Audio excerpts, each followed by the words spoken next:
what is incredibly important to understand that is in today's form of government, there's a significant part of the population in the United States that believes we should have some sort of term limits on how many Congress people can serve.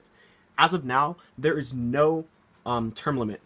So there are instances of senators who serve 20, 30, 40, even 50 years in Congress. And citizens believe that these career politicians are detached from their constituents and they're representing their own interests and the interests of special interest groups, which in today's economy and in today's government, with instances such as the National Rifle Association, it is incredibly necessary that interest groups not have as big of an influence as they do in politics. For example, Robert Byrd, who is a Democrat from West Virginia, served for 57 years in the United States Senate, which is quite frankly even insane. And we even look in today, such as representatives such as Greg Gianforte, who has essentially been bought off by the National Rifle Association, or even John Tester, who served for 12 years and is becoming more and more detached from the constituents. Thus, it is necessary for term limits of these representatives. So now let's look to United States Term Limits Inc. v. Thornton, the case in 1995.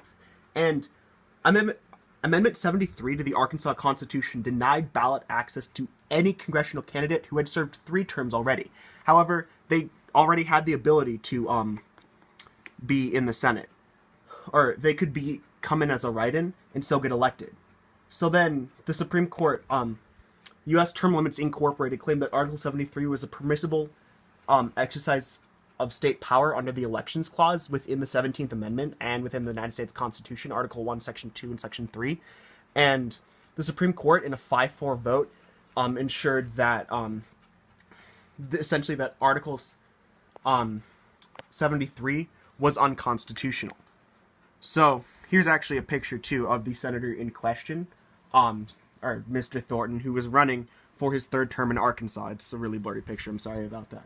So then our solution is we need to put term limits on certain senators, and they should be 4-term term limits on senators and representatives. So that way they're able to better represent their constituents, and new people with new ideas are able to get into Senate, which is incredibly important, especially considering that in today's government, most representatives and legislators are lawyers. And we need more people like doctors, and we need teachers and people from other professions. Because, for example, election machines, which any computer scientist could tell you are very easily hackable, and the ones that the Senate approved,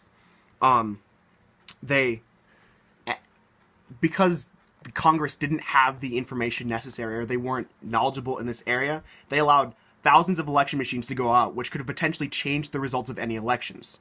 So, therefore, for the following reasons, and based off the history of attempts to get voting and the necessity to have term limits on Congress, we need to have a 4-term limit on senators and representatives in the United States. Thank you.